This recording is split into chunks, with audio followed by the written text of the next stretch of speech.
Welcome Karen to Marie Shelton, our number one super fan. joining number one first. Number one first, Karen. And I saw your note and I replied to it. We appreciate you so much. Music is your thing, so much so that you created a whole community website, show reviews, et cetera, et cetera. Oh, press the button. I did. Oh, you did. I did. Uh-oh. Kira has been asleep and she has not been out yet. I hear she's downstairs now. Good morning, everybody.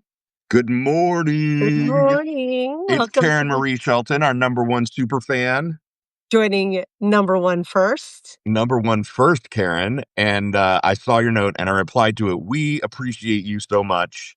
And we love that you're the queen of the whatevers. And welcome to everyone else too, including Biff Biff. What's up? Good morning. This is Welcome. the Daily Whatever. I'm It Lawrence is- Winterman. Who are you? I'm Dana Dubois. Oh my gosh, I'm Why are we shocked. here talking? I'm shocked to see you here. I know. I'm shocked at the longevity of our friendship. I'm not really. I'm delighted by it. Shocked is the wrong word. Yes. Shocked is, yeah, it is a delight. It is still always surprising. We continue to learn things about each other. What up, Kendrick Lamar, joining our chat again. Woo-woo. I need some backstory on why Kendrick Lamar is here every day. I mean, who's going to question why? Just like, welcome, Kendrick. Right. I'm here for it. I'm not going to argue with it. We're here to talk about music, so why not? Why wouldn't Kendrick Lamar join? Right. You know what? There's a misogynistic asshole pedophile who's running the country. So why wouldn't Kendrick Lamar join our little daily chat about our friendship, right? Like anything could happen in this fucking universe at this point. That is real and true. I have to say, Lawrence, if the quick nod to politics this week, like, I still don't get the Epstein thing. I know we've talked about it, that this is like the New Testament of the Republican movement and what a betrayal it is that he's hiding the note and that's why everybody's freaking out. But at the end of the day, isn't this whole like who's on the list thing about who slept with teenage girls? Yeah, but Republicans are into sleeping with teenage girls. They want the age of consent lowered. So why are they so fussed about this? I mean, we know why it's wrong. Right. God help me, I can't get into the mind of a Republican, but I literally don't know. Like, why? Because they are so obviously the ones that have all the pedophiles in their ring. I mean, I don't want to say all. Like, I'm fully convinced at this point that Bill Clinton is on the list, and to which I say, fuck you, Bill Clinton. I will give him the flip off if we find out it's true. I'll still benefit of the doubt anyone innocent until proven guilty. But yeah, I just know I agree. Giant cognitive dissonance because like releasing the Epstein files is like, New Testament level canon in the world of QAnon and MAGA. And it would be like saying the Constitution is canceled. There is no Constitution. There never was. Yeah, I just don't get it. But mostly, I'm sorry you're walking with me today. The dog needs to go outside. So we're just going to take a little trip over to my messy kitchen. Come on, Kira. We always talk about the multi-hyphenate ways. Go on. Of Gen X. And I am having a very multi-hyphenate sort of week. It's only Wednesday, and I am a bit tuckered out with so many different competing priorities this week, Lawrence. I don't know if you're feeling that way as well. I will need to leave a little early today to get one of my kids to a doctor's appointment. They're fine. It's just it's going to be a long one. It's in the middle of the workday. It's a weird long week. I'm catching up from being sick and I've got a fuck ton of work to do. So I feel you. You know what? I'm just going to leave this door. Let me make sure the gate is locked. I'm just going to leave this door open and let the dog do as she pleases while we chat. Let's go move back in here. So this is just, if anyone else is feeling it too, I am particularly feeling my multi-hyphenate ways, uh, this week because, yeah, I had to call this doctor that my child is meeting with yesterday and be like, "Is there a space where I can take a 30-minute call while I'm at the doctor's office?"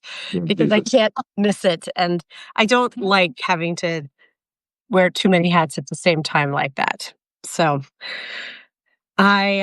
I love this hour that we carve out though, because it's like my time of day completely dedicated to fun and joy and community. It is rather amazing. Oh, hold on. I'm not, and since I got up, I did not yet join the chat. I need to come in here and say hi to everybody. Um, the one other thing that I'm really excited about for today, other than our conversation we're about to have, Yeah. um, getting my hair finally done today because it's atrocious. And I will, It's almost like I can see your natural color coming through. yeah, I mean it is, and I'm gonna be a natural redhead again. Hey, whatever's helped me settle a question or not quite debate that came to me. I have recently been told that younger people think of redhead as an insult and ginger as the correct term for someone with red hair. Where to me, ginger has a negative connotation and redhead is simply descriptive. I'm curious what you all think. Yeah. Lawrence, do you have any thoughts? I mean, I happen to like ginger men, Mhm. and so I know that ginger like was a more insulting word as we were growing up. Yeah. But Has I'm usage particularly changed? fond of that word. I tend not to refer to people as redheads, especially men. Although with you and your vibrantly red color when you have it done, I think redhead is totally. Right? Well, uh, I mean, it's not natural, and I feel like ginger is a subset of a redhead, right? Yeah, I see what you're shaking your head at, Wendy. Red on the head means hot in the hole. Okay, Yeah, okay, that needs to be captured. Wendy's so cute that she thinks I don't know about ginger men. Oh, Wendy. Oh, Wendy, Oh, Wendy, my heart. I know. We have so many hearts for Wendy. Um, yeah, a ginger is a like very pale skin, freckled, like there's sort of a uh, an all up look that someone can have red hair and not match. But I don't know. I've never been called a ginger because my hair is clearly not a natural shade of red. But it has been how I've worn my hair for a very long time, and this is a lot of grow out. So it's my birthday next week, so I need to have fresh hair. I'm Hmm. ready for it. Um, Are you ready for it? I Da, am ready. da. Yeah, your favorite Taylor song? Yes, Hmm. I am ready for both the hair fix and my birthday celebration. You know what I want for my birthday, Lawrence? Uh, World peas. I do want that. Also, I want us to get our check marks. Aw. Yeah, Yeah. Well, we've got a ways to go. we have Did a ways to go, but we you, go ahead. Sorry, but 36. We have 36 paid subscribers as of today. Thank you, everybody. We're incredibly grateful. And I think you're about to tell the people what we're going to do if we get to 40. I am. I made a very silly post last night here on Substack about we're going to do something at every decile. And at 40, this was a suggestion that came from Robin. We are going to come on the Daily Whatever in full formal attire. And as a way of saying thank you. And yeah, we will have a very formal Daily Whatever. Now we'll still swear like sailors. We'll just be wearing some sort of tits out formal wear and Lawrence in a very fancy suit and tie. You can Well, I see don't in know that the it's very fancy. It's my one good suit, basically. oh, I'm But sure it's you a will nice look fancy. suit, and I've got some nice ties. And so Dana had originally suggested that we bring drinks. And I just think, drinks at 7 a.m. her time and 10 a.m. my time, I'm not sure that I could do it. On No. Saturday, it might work, but I'm on the Mount Charo, and so drinks are not necessarily my jam right now. Right. I am also on a GLP-1 and no drinks. One is okay, and then after that, uh, it is not. It doesn't feel great. Let's give you a little treat. Oh, Uh, Morgan, you're so sweet. Morgan reminds everyone that Frederick's GoFundMe yeah. Oh for his yes. mom is still going. I am proud to say I was one of the first, I think, like 3 or 4 donors to that. Frederick is such a mensch. He's such a good fucking guy, and anything that we can do to support him, a member of our community, is great because he really deserves the ability to be able to kind of help the people that he loves the most, so that he can keep Yep. doing the great work that he does here on Substack. I'm finding a link right now in case I don't. And oops, that that did not pick up the link. Let me try that again. Yeah, it's a GoFundMe to help him support his mom as she transitions into memory care. So there Awesome. is the So link. Dana, yeah, just put the link in the chat. Bathrobe guy is going to get a formal wear bathrobe for our goal. Ooh, I love it. Yeah, very I'm nice. excited for the 40. Only 4 more to go, so I feel like that goal feels very realistic. Um, I am gonna put the link here, um, to learn more about our pledge drive. It's our $22 pledge drive, 20 for Gen Xie, and then just $1 each to sponsor Lawrence and me so that we get our individual check marks, because for Gen Xie, there's no check mark there. I mean, there is, but it's not an entity that is. Anyhow, we're not gonna dive into all the logistics of Substack. We are humbly requesting your support. Um, if you don't subscribe to Gen Xie, but you'd like to support either or both of us for just $1, that's fine too. Right. We won't complain. We're We we're won't. grateful for everything. And we would love if you would help spread the news. Just share the link, maybe put a story, like a little note on it about why you listen or why you read our work. That would be most appreciated. I wonder if we Bathrobe can guy is asking how we offer $1 subs. So you cite your subscription price, which is I think $8 a month each for each of us. And then you offer a 98% discount, or no, it's 50 for each of us for our individual Substacks, and you offer a 98% discount. That's how you do yeah. it. Yes. It will not last forever. It is obviously not a way to earn a living. It is us. Well, you all have been with us, and these are our very early days here on Substack. And so we are happy to offer um, this wildly steep discount while we are growing. So, Yeah. oh, Bathrobe and guy, Substack won't let you configure your site with anything less than $5, but then you go to the discount section after that and yeah, you create a discount.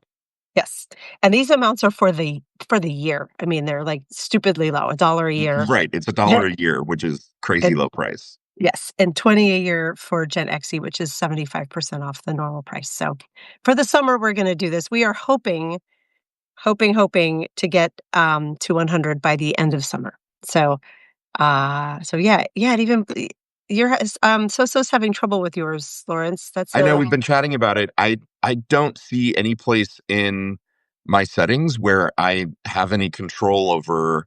I suspect it's an out of country thing, and mm, I don't know how to fix that. how do I get the dollar here? Are you asking how you get to it so that you can subscribe to us, Yes, or how she you wants do the it for link. yours?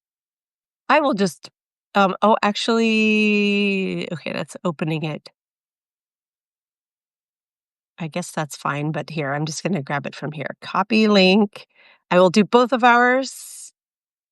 Um, they are in the story that I linked, the Summer Pledge Drive story, but I will just add them right here because why not make it easy? There was mine, and there is Lawrence's. Nick Um, is asking if I've altered my currency settings, and I don't I don't think I did anything particularly weird with currency settings when I was setting it up, but I will look into that later and Yeah, just get it figured out. it worked for me. Thank you so. Uh, Yeah, I've got all supported currencies turned on and automatically localized prices. So I don't know why anything weird would be happening, but I don't either. I'll continue to troubleshoot. So I'm just not sure I have a lot of levers and switches to flip. Um, all right. We should talk about our thing We should today. talk about our thing today. And, in pulling up all those links, I navigated away from my story. So, Lawrence, why don't you introduce what we're talking about today while I pull it up? Well, so here's the thing. Many of us, lots of us love music, right? And I think that is uh I was going to say a generational thing. I think my impression of Gen X has been that we've always like loved music, maybe even more than our parents and grandparents. And I think the younger generations too, because we've essentially grown up like swimming through, vast catalogs of music. But Dana, your love for music is kind of next level of all the people that I know in my life. They're a handful that kind of reach your level of sort of dedication and passion for music. And Yep. it's inspired you to do things like found a music review website that created a community back, in the early 2000s. And you, write music memoir. So I am curious because I actually don't think I've ever asked you this question. What is the deal with music? Like, why is it so incredibly important to you? That's a great question. And I'm not sure if it's one that has a simple answer. I can Oh, say, sorry. This is the simple answer show, and so this interview is then canceled. okay, I like it because it's cool. Um, Trying to dumb it down. Great. Next question. What's your favorite color? Dark red and purple and green. And Um, blue. No, and no, pink, not not blue. blue. Pink. Not blue is not my favorite color. I don't know why blue's never been my thing, but music has been my thing. In my like baby book that my mom made for me, if you look under like first favorite toy, it says record player. So like my mom has told me this many times. She actually said it at my wedding in the toast. It's like something I remember distinctly from that day, that words and music have always been the things that have moved me. And some of that, it's just baked in and it's hard to explain why. I grew up singing in the back seat of my car with my younger brother, and have always just had this encyclopedic ability to remember song lyrics, melodies, who the artists are, um, what year it came out. It's hard to explain why something sticks like that. It simply does. It's simply part of me. But what I've grown to really understand and love about music is um, it's a cultural and it's a cultural touch point and a personal touch point. When you hear a song, you cannot remove who you were and where you were in life when you first heard it from the equation, um, and how it hit at the time. So it's both something deeply personal for me, and I think millions of other people of like, wow, you know, the first time I heard X song, I was 12, I was doing these things, I was young and impressionable. Maybe I can hear now why Night Ranger is musically not the greatest band in the world. I cannot help but always love Night Ranger. If you put "You Can Still Rock in America" on, I'm gonna sing every word. And Sister Christian, of course.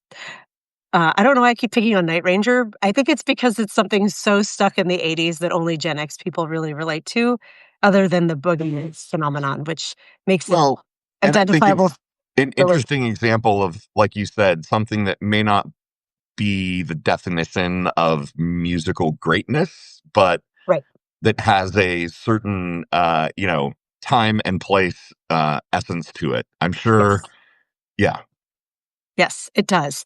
And it's also a great example of how a song can grow over time and mean something to people from other generations, because of Boogie Nights. That song got revived, and Right. so you sing. It's actually kind of quieted again because that movie is older. But for a while there, if you cracked that out at karaoke, much younger people also got really excited because they have a cultural touch point around it. And um, so music from when we were younger, my origin story with music is kind of arena rock, right? Like middle school, we were in the early 80s. Journey was my first love, musical love. And then kind of that like Night Ranger, Def Leppard, REO Speedwagon, Foreigner. I karaokeed Hot Blooded this weekend. That brought me so much joy. The song is absurd and it's about singing to, trying to seduce a teenage girl, but it's undeniably like that power rock, big, bombastic, fun to sing. Very But topical. Seducing a teenage girl, that's very au it's true. courant, Yeah, as the French say. yeah. You're not wrong. I'm gonna sing it again at my birthday party karaoke next week, and I'm gonna introduce it like that. I didn't do it this last time. Anyhow, I grew up into my late teenagers to become a bit more alternative in my tastes, right? So that was when I came more into the Smiths, The Cure, Bauhaus, Seven Rockets, moved on from there, um, and have always from then on remained musically curious. So here's another like touch point of Dana and music is that I think so many people plateau musically where they left off, especially Gen Xers, right? They're like, the 80s had the best music, and they stop. And for me, music is remaining connected and continuing to learn and grow as music evolves is one of the things that I think keeps me creatively fresh and culturally attuned. I don't tend to follow movies or TV as closely, but music, um, if I didn't stay connected to what was happening, I think would be like I would lose a part of myself. You know what I mean? And I'm not following music like a music journalist right now. I couldn't tell you some like what are the latest greatest new releases right now. I don't want to give misperception about that, but I do have at least a growing catalog of music I love. I don't ever want to be the person who's I don't like that new rap music like our parents did. Right. Um, so when I launched Three Imaginary Girls with Liz and various other third Well, wait, girls, tell the yeah, people what Three Imaginary Girls was. good point. Three Imaginary Girls is a Seattle-based indie pop music website. We launched it in 2002. Before there were blogs, before there was social media, I literally hand built the HTML for this website, Lawrence, I because one could remember. do that. And I boy, was it a remember when you mess. guys were trying to migrate to WordPress, and it was First, Drupal. We Drupal. migrated Oh my God, Drupal. right. Remember that one? Yeah, Um, I do remember Drupal very it, well. Three Imaginary Girls is still online, though I haven't written for it on the website in years, and our WordPress installation is broken to the point where our site is pretty compromised. It is now a publication on Medium, but when it was in its heyday, um, it started because Liz and I met volunteering at KEXP, the greatest radio station in the world, and we were going to all kinds of live shows.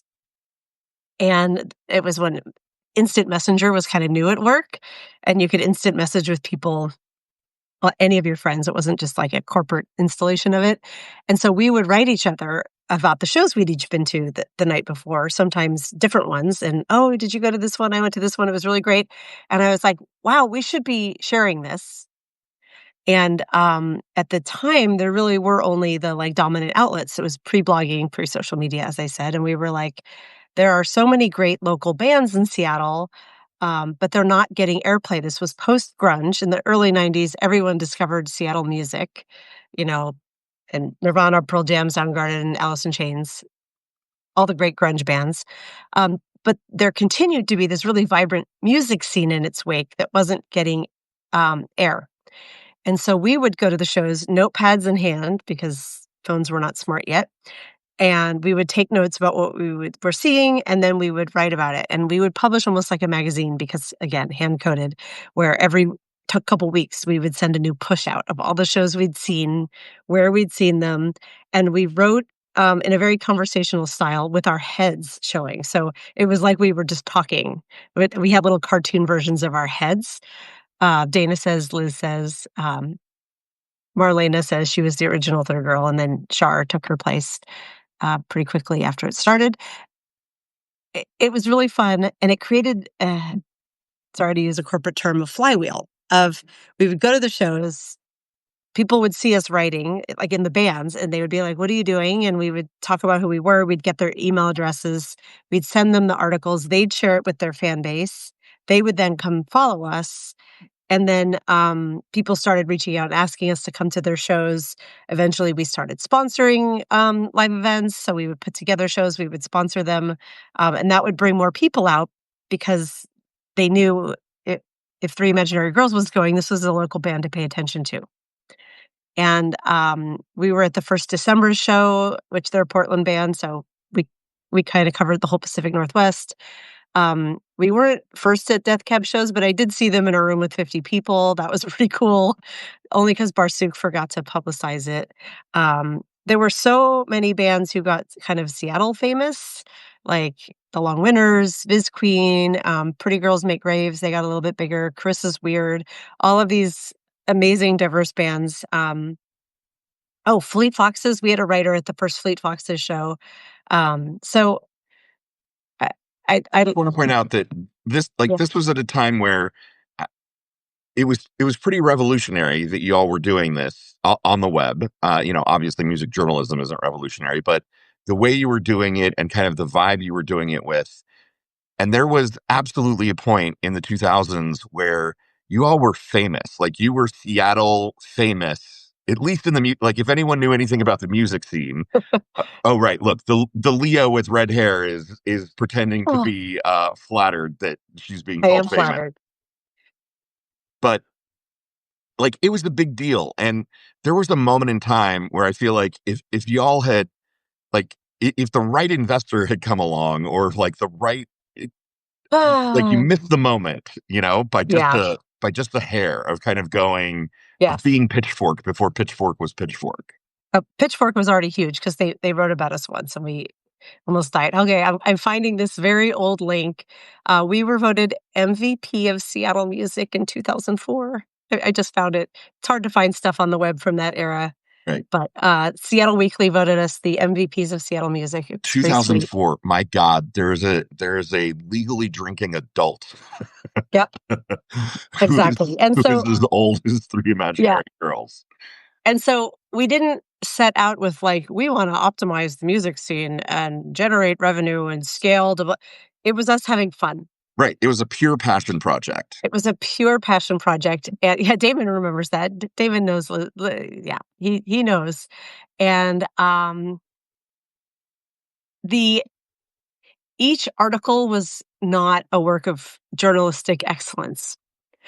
Nor did we love every band we saw. We saw some really not great bands, Lawrence. We saw bands playing their first or second gigs at little rock venues on a Wednesday night, right? That was how we would spend a lot of the first part of our weeks, just like a 4-band bill and giving these bands their first mentions. Liz and I became masters of describing what was happening around us and the experiences of being at the show sometimes more than the band. Because what glory is there in seeing some band play their second show out and being like, "This band sucks." Yeah, like, we're not gonna Right. do that. And also sometimes we saw bands where we're like, "This is not our thing, music stylistically," but we would just be like, "Wow, this sounds like, really grating, loud, if you're into blah, blah, blah, you're gonna love this." Right. W I think that was one of the things that really set you guys apart was that it was largely very positive. Like everything was about the love of music. And even if it wasn't like your genre of music, you still found nice things to say about it. Yes. And it wasn't memoir writing yet, but when I think back at the work we did, Hmm. it was in aggregate, we were, the Seattle Weekly called us cheerleaders. We were memoirists documenting what it meant to be among this amazing community of music makers and music fans at a time when the spotlight had come off of Seattle. And I'd like to think we helped shine it back on Seattle, and find kind of this, next wave of bands who are coming up. We had so much fun doing it. I mean, and we like at the risk of patting my own back too much, like we helped build a community, a real life community. We would host events. Some of them were karaoke events, where we would invite all of our favorite local rock stars and have them karaoke mixed in with, mortals who want to come up and sing. And so you knew you were going to hear like Sean Nelson from Harvey Danger get up and sing, I don't know, a Depeche Mode song or whatever. Like you knew that there would be stars there, and also that you could get up on a stage at a rock venue like the old Crocodile or Chop Suey, which, they held 500-600 people, and you could sing through the sound system that the bands were singing karaoke. It was so fun. And no, Morgan, I didn't cover the OG grunge genre because I wasn't here yet. The website started in 2002, so it really was post that. Um, and then, I had my first child in 2008 and, became a and big full-time job and, was not standing in rock shows 6 nights a week anymore. I still love live shows. I don't go to nearly so many, um, but uh like, that era of my life, it pretty much it closed, and, for years, I didn't have an online writing outlet, so when I got to Medium a couple of years ago, it was after years of being like, "God, I really miss having a voice. I miss writing, and I also miss this sense of community and, having a voice online that matters and is read," and so having kind of a next wave of that, I feel like the Daily Whatever is like V2, like the next big community that is being built, as we're doing this right now. Right. Um, did you do choirs, Dana? Are you asking, did I sing choirs or do I cover choirs? I I think it's more sing. I really want to join a choir, but I'm not a very good singer. I really, if it, it's been if someone waved a magic wand and I didn't have to work for money anymore, like what would I do with my time? Voice lessons has always been on top of the list. Like, but also I could take voice lessons and I take one here and there, but I just don't have time to. Like, I it never sticks as a priority, uh, but it is all good. They do have something in Seattle called One Night Choir. I don't know if they have them everywhere, that I really wanna go do, where you descend in a bar and they pick a song and the whole bar ends up performing that song. I'm Oh my definitely god, gonna. we should go to Chicago, and I'll take you to Sidetracks on Show Truth Sunday, Oh my god, I would love that. I would which is love that. literally just like 1,000 queer people standing in a bar in Oh, Chicago and singing whatever show tune they're showing on the video screens.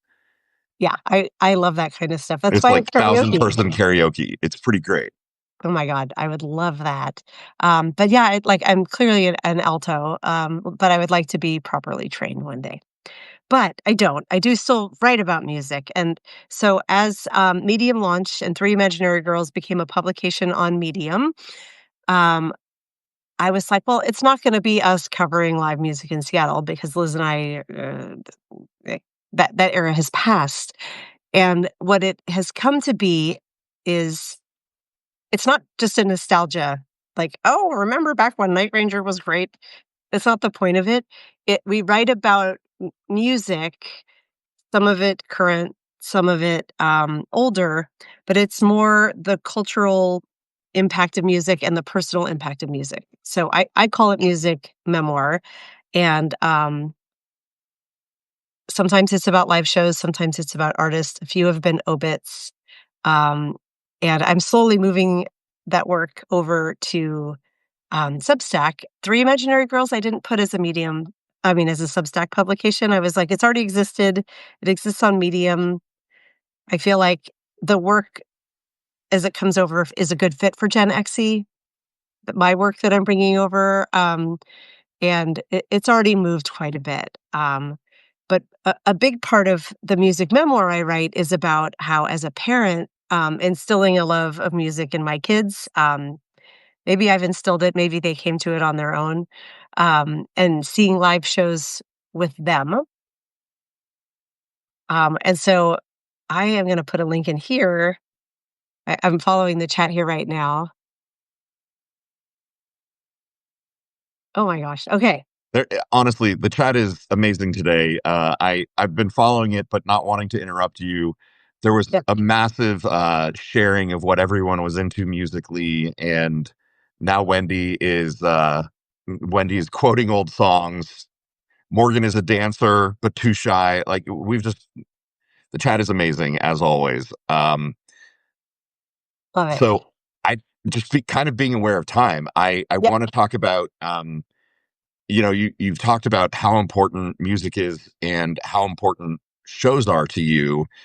And so it kind of makes sense to me that, you even frame the article this way that, many parents kind of follow like baby's first step, baby's first smile, baby's first, whatever. And you have documented your kid's first rock show. And Yeah. you've got a great article on it. Let me grab it and put it in the chat right Oh, now. I just put it in there. Oh, great. All right. Well, it's The already gone. Oh no, there it is. Okay. Um, so tell us about this. Like you took the kids to go see their first show, and it sounds like it was quite an experience. A little bit Yes. of like anxiety around letting them go, but it turned out great. Yes. And one thing I will say, it was neither of their first live shows, Oh, but I think that I think that first shows exist on a continuum. Dan Savage likes to say virginity exists on a continuum, that you don't it's not binary. You can lose your first this, your first this, your first this. hmm. Um, I nearly put that in the story, and then I was like, I don't want to be talking about that when I'm talking about my kids. That felt weird. Right. Yeah. Um, Weird. but so they each had their first show. My eldest's first show was Katy Perry at the Tacoma Dome. It was, way more fun than I even thought it would be, and my youngest's was First Aid Kit at the Paramount. Both great experiences. One was an arena rock show, the Tacoma Dome is huge. The other was at the Paramount sit-down show, First Aid Kit, pretty elegant, but this was their first time going into a rock venue, right? Where you're, like, on your feet, rushing the stage. You don't have a seat. The band, is called Girl in Red, and it's an art it's funny, I'm gonna go back and forth between they and she. Girl in Red is a person, it's a moniker, and she, is a queer icon. I'm sure some folks in the chat know her, a young Norwegian singer-songwriter who started making, like, lo-fi recordings in her bedroom, and then now is major label. I think Taylor Swift is one of the reasons she's gotten huge, because she opened for Taylor.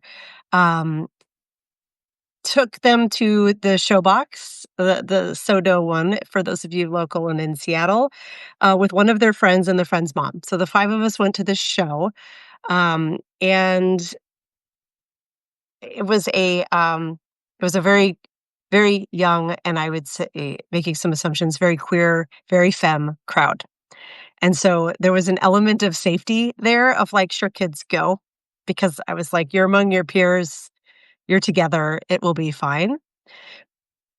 Um, but then so Washington has draconian liquor laws, and so you can't have people under 21 in a rock venue with people over 21 and drinking in the same space. They have to separate with, like, they have to cordon off areas.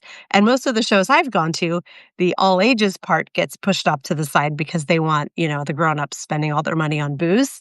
But this show was so young that they cordoned off the very back of the venue for the parents, or we weren't all parents, but for the over 21 crowd, and everybody else had run of show. Um, and so the mom and I went back to get a drink, and I felt like we were, like, way back in the playpen. And so we didn't really have visibility to where our kids were for a good part of the show. Um, and then there's a part toward the end where I really talk about letting go. I'd love to read it. I'm looking at the time. It's not a very long article. Um, and would it be okay if I read the whole thing? I think Yeah, it were I think 7, 8 yes. minutes Please read it. notes. Okay. Um, do it. All right, I'm gonna go ahead and read it. Because I want, while I'm reading, to listen for of, like, good music memoir is when folks do live show reviews especially, but just music memoir in general, what I tell them is, you need to write about, the show, and people have to understand who the artist is and who the why the show is interesting. You also need to write, you need them to understand you as the narrator. Why are we hearing your perspective on the show? Why is it interesting? And then how do you scale that up so everyone can relate to your personal experience? And so I'm hoping that those elements touch base pretty hard in here, I think, and Yeah. we can talk about them when it's done. Before you get Um, started, I want to yeah, interject and just say I asked everyone what their first show was. okay. Mine was Corey Hart. We've got some amazing answers in here. Oh, Um, uh, Soso's was New Kids on the Block. oh, Right. Mine was Corey Hart. Van Study Halen. and Share for Morgan. Queen for Wendy with Freddie as the lead singer. The Bee Gees for Cat. Bathrobe Guy was Iron Maiden, Fastway, and Queensryche at the Kingdom in Seattle Jesus. when the Kingdom existed. Jesus, you dove right in. 1 Minute Daily Boost was Cyndi Lauper. Brandon was Creed and Matchbox 20 at Rockfest. Okay. Um, this is this Okay, is we're gonna amazing. make this a theme for another show because Absolutely. I've written about my first show and this one, and also Katy Perry as my eldest. Like the first time I took my child to a show she picked. This is gonna be a whole topic. I love it. Okay, I'm gonna read this, and I'm gonna read a little quickly because of time. Um, Being a mom means learning to let go, even into a mosh pit. My babies and their first mosh pit adventures at Girl in Red. We moms like to celebrate firsts. We dutifully note first miles, first steps, first words. You know, the baby book standbys. Me being me, I also take great pleasure in witnessing my daughter's first live shows. And I say shows plural, not only because they each had their own first show, but also because I believe first shows exist on a continuum. We get to experience many firsts when it comes to live music. Many of us experienced our first show when our parents took us. In the case of my eldest, that was Rufus Wainwright at the Triple Door. In my womb, before I even knew I was pregnant. I'm sure we both enjoyed his dulcet voice and that spectacular glass of champagne, my last one for many, many months to come. That was with you, wasn't it, Lawrence? Her first live show as a sentient human outside of me was the band Goodness at the Mural Amphitheater when she was just 8 months old. But since she can't recall those shows, do they really count? I have no memory of my parents taking me to see live music. I don't come from a particularly musical family, believe it or not. But I know many of you were likely dragged to see something utterly ridiculous with yours. Do you need to claim this as your first show? I say you do, and also you don't. Multiple first shows, it's a thing.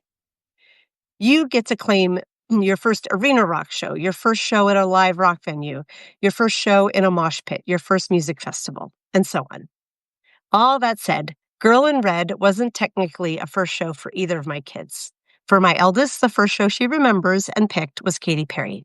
For my youngest, it was First Aid Kit. Both amazing. But last September, my kids experienced two musical milestones, their first rock venue show and their first mosh pit. And as they learned that night, shows are completely different without assigned seats, the ability to roam the room and rush the stage. And when they chose to rush the stage, they also learned what a mosh pit feels like. And I got yet another mama lesson in letting go. Teens to the front, moms to the playpen. Girl in Red is an indie pop artist from Norway, a Gen Z musical darling known for her indie pop songs about queer love and mental health challenges. My kids first introduced me to Girl in Red, and I immediately fell for her melodic lo-fi sensibilities, her vulnerability, and her clear prowess as a songwriter and storyteller. Girl can write some hooks and knows how to effortlessly bring her songs with all their sweetness and struggles to life. When she announced her Seattle show, I bought the three of us tickets, even as I had to pay third-party scalper prices. Damn, that show sold out quick. I suspected this was our final opportunity to see Girl in Red play an intimate club like the Showbox Soto, so I went for it. I'm the mama who wants to ensure her kids have peak childhood musical experiences. I considered the show an investment in their futures. They'll be able to say, I saw her when. The night of the show, my kids and I showed up with one of their best friends and her mom, ready to rock. The moms wanted bourbon. The teens wanted the freedom to roam without their moms close by. It was a mutually beneficial arrangement that the kids went to the stage and the moms went in search of the bar. So many shows I've gone to in the past corralled the all ages kids off to the side and let those of us 21 plus explore the room with cocktail in hand. Not so at Girl in Red. My mama friend and I went in search of a drink and found ourselves cordoned off in the back bar, a tiny part of the overall room. We looked around us, bemused. Are we in the playpen? I asked. She laughed and nodded. Our kids had run of house. We were in the playpen with our bottles, bourbons. We knew our place at this show, and we were okay with it. The question was, were our kids? Spoiler alert, yes, they definitely were. Please don't think we abandon our children for booze without regard for their safety. We moms took a look around the crowd and decided of any show, this one would be reasonably safe to let our kids go free range. Girl in Red is a young queer woman, and her audience echoed this. I've never felt a less masculine energy crowd in my life. The room was teeming with young, feminine, and I'm presuming mostly queer folks, and the whole space had a super cool, welcoming vibe. So we bid our offspring adieu and settled into our playpen to watch the show with the few other 21 plus folks who joined us. And my God, what a show. I expected a folksy, face sort of performance based on her recordings. But no, Marie Ulven Ringheim, that's the Girl in Red, and her band absolutely destroyed. The show was loud, raucous, and her voice rang through the venue like a shot. Her whole vibe as she thrashed her long curly hair and shook her hips and dove into the screaming crowd reminded me of some sort of reimagined young Robert Plant. It was strange to see this typically masculine, heavy rock energy channeled through her young femme form, but there we were, and I was so there for it all. A highlight of the show happened in our boozy playpen. We were standing next to two women, a cute couple. When one went to go buy a t-shirt, the other turned to me and said, I've checked the set list, and in 2 more songs she's going to play We Fell in Love in October. I'm planning to propose to my girlfriend during that song. Can you please record it? I love that song, and I love love. So of course I said yes, and of course her girlfriend also said yes. Look how cute they are, freshly engaged. I put a photo in the story if you're following along, and they're very red because the light was very red. Our drinks downed and the excitement of the engagement passed, we figured it was time to wander the venue a bit. I found a slightly elevated spot just off stage left where I had a good vantage of the crowd. I tried to find our kiddos in the swarm of reveling bodies, but alas, I couldn't. Then Girl in Red launched into Dead Girl in the Pool, a surprisingly upbeat, danceable song despite the dismal title. Performed live, the song was an absolute banger and the crowd went wild. The crowd with my children in it. It looked and sounded like this, and there's a video of the moshi pit in the front. What an unusual or what a strange, unsettling feeling to look at the undulating, screaming crowd and wonder where your children, your own heart, living inside those bodies are. My youngest especially is very small for her age and typically doesn't like crowds or loud noise. Did I make the right call letting them rush the front alone when they'd never been to a show like this before? Were they trapped in that throng? For a moment, my eyes scanned the crowd frantically, trying in vain to find their heads as the stage spotlights panned back and forth. Then I took a breath. I've been in countless crowds like this. I can read crowds like a psychic can read minds. I could see the crowd was rowdy, but it was buoyant, joyous. I'd have been able to see any ripple of conflict from my vantage point, and I saw none. My children are fine, I thought to myself. I took a deep breath and moved away from the view. I let it go and was able to enjoy the rest of the set in that same crowd, albeit in the periphery.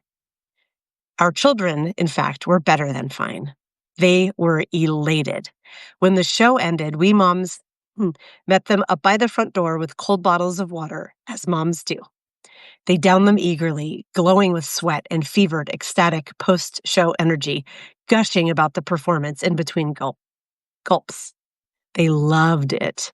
They spent the ride home raving about what they'd seen and heard in fits and spurts, sharing their experiences with each other and simultaneously posting to social media with photos and videos of the show, a gush of sheer giddiness. As for me, it was a gift to let them go just a little so they can immerse themselves in the rock and roll rush of it all. Hmm. End story. Aw, yay. I love it. I love it. You have such a gift with musical memoir because I feel like I was at the show, I felt the energy of the kids at the show, and, as usual, you've introduced me to, another great musician. I think about Yeah. Death Cab for Cutie and Vis Queen and all of the great music that you've introduced me to over the years, and um, this when I think of you, this is one of the things that I think about, your passion for music and your ability to kind of Thank you. translate the experience into the written word. Thank you. It was, as I approached writing about this one, it was important to describe how different she is live from her recordings. Because I mean, I don't know if you've gone back and listened to much older Girl in Red, but, like, Fell in Love in October is this very dreamy, sweet song, about 2 women falling in love in October. Um, and it was so contrasted to the show, um, and part of letting them be on their own, I was like, "Oh, they'll be fine." And so when the show got so rowdy, it was like I think this is a moment a lot of parents can relate to, and there's a link of Fell in Love in October, the YouTube of it. Um, Parents can relate to if sometimes you let your kids do something and then you're like, "Did I misjudge? Have I made a mistake as a parent? Is this gonna be something I regret?" Um, and then it was taking something that I know a lot about, crowds, and it's sort of a metaphor for the other ways we let go and the understanding we have of the situation our kids are in, and having to say, they may love this, they may hate it, but it's a safe experience, relatively speaking. It's a relative risk, and it's a small one to let them experience it and let them grow from it. And in this case, it was a guarded risk that paid off. Like, they loved it, and that was delightful.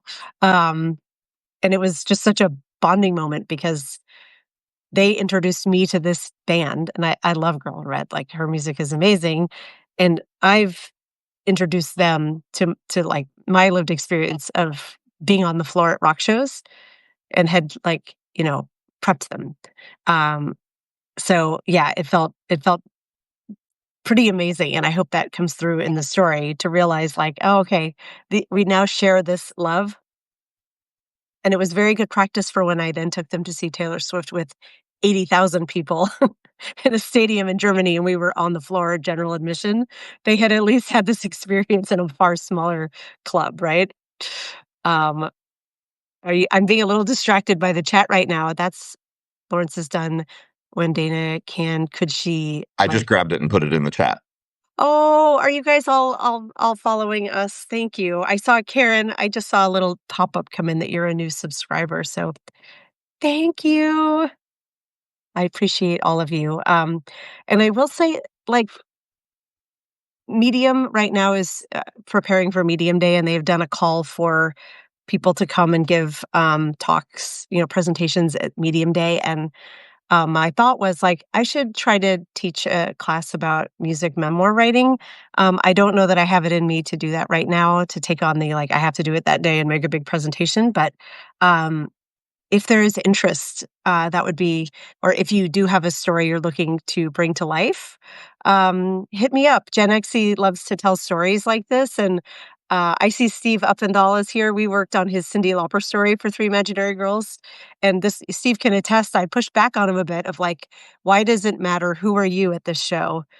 Make me feel like I'm in the crowd more. And his story ended up getting boosted on Medium. It was a very nice tribute, not just to who Cyndi Lauper was and nostalgia, but who she is now as this kind of feminist ally powerhouse. So you did a good job, Steve. Nice. Um, Tell us your first show, Dana. What was your first concert? Um, I have written about this. Maybe after this, I'll post the article. It was Van Halen, Lawrence. It was Van I don't think I Halen knew that. at the Hollywood Sportatorium, which has since been torn down. It's probably about no, it's not about where the alligator Auschwitz is. I'm making a bad joke, but it was in the middle of the Everglades when we were growing up. This like cement cinder block that was essentially a 15,000 person bong. Right. Right. And we were in 8th grade. It was Jen McIntyre. Her mom took like 5 or 6 13-year-old girls I love this story. to go see Van Halen. And even though we had assigned seats there, and that place was anarchy. Right. The Hollywood Scummatorium, as we called it.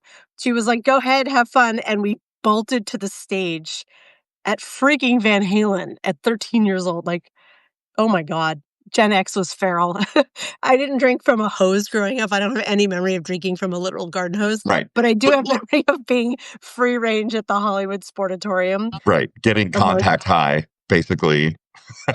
at a bunch of shows. It wasn't just Van Halen, but Van Halen was first. So I still love old Van Halen. I will stand by those songs. That's not a nostalgia thing. That is like they were fucking amazing. And I was very, very sad when Eddie Van Halen died because I was maybe 15 feet away from him. I went to his side of the stage while he was like tearing up on the guitar. I swear he looked at me, Lawrence. I made eye contact with Eddie Van Halen. I believe it. He loved me. I'm kidding. He didn't, but I mean, he would have, I'm he sure. 13-year-old Dana. No, I was not that kind of 13-year-old. He would have been like, "Who is that child in the front with the funny perm or something?" I don't know. Um, it was amazing. So I will definitely share that one. Although Heather, our mutual one of our like childhood best friends, will argue that we saw Cheap Trick in 1983 and I saw Van Halen in 1984. But I I have tried to, like, verify this, and I can't on the years. It was the 1984 tour, so I know the Van Halen one had to have been in 1984. In fact, when I researched for the article, I found live recordings, Lawrence, from the show, God, and I link them in the story. crazy. Yeah, it's wild. Like, everything, if you dig hard enough, you can find them. Oh my gosh, and I really have to drop. I'm gonna be late for I a was just gonna doctor's say, appointment I that know was that hard to get. you have to go very, very Yeah. soon. So let's end it just a couple minutes early today.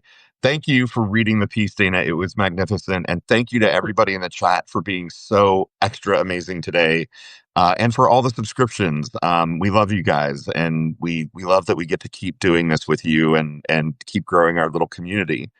Go get So your suit and tie ready, big love. Lawrence. I'm gonna go get Yeah, I have to figure out which I think I'm gonna wear sequins once we hit the 40. I'm wearing my one good suit, which is gray, but I've got a beautiful pink tie to go with it. So 40, that's for 40. For 50, though, we are gonna host a live karaoke session, and Lawrence and I will suicide sing whichever songs you pick, and we're I gonna bring you all on live. can't believe you talked me into this, but it's what we're gonna That's at do. 50. So We have to at hit 50 50, first. yeah, 40 is formal, 50 is karaoke. God Yes. help me. We love you all. Mean Love it. you.